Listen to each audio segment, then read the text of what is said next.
Mars on the tray.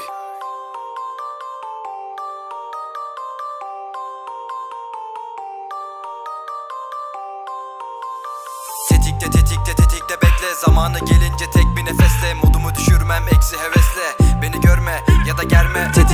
Tetikte bekle, zamanı gelince tek bir nefesle modumu düşürmem eksi hevesle, beni görme ya da germe. Artık yok bir inancım fazla, beni duy ama istediğimi yapma. Sessizim ama duymuyorum sanma, bu gece beni sakın arama.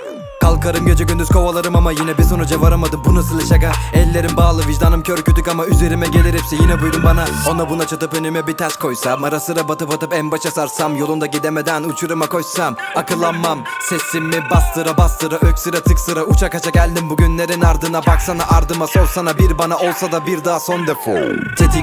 Tetikte bekle, zamanı gelince tek bir nefesle modumu düşürmem eksi hevesle, beni görme ya da germe.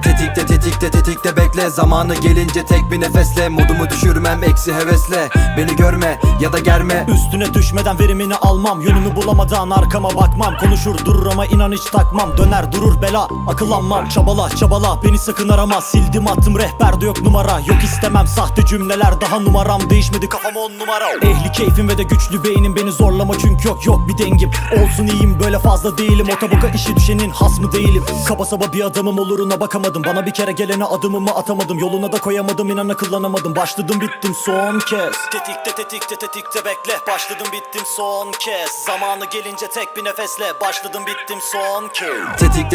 Tetikte bekle, zamanı gelince tek bir nefesle modumu düşürmem eksi hevesle, beni görme ya da germe. Tetikte bekle, zamanı gelince tek bir nefesle modumu düşürmem eksi hevesle, beni görme ya da germe.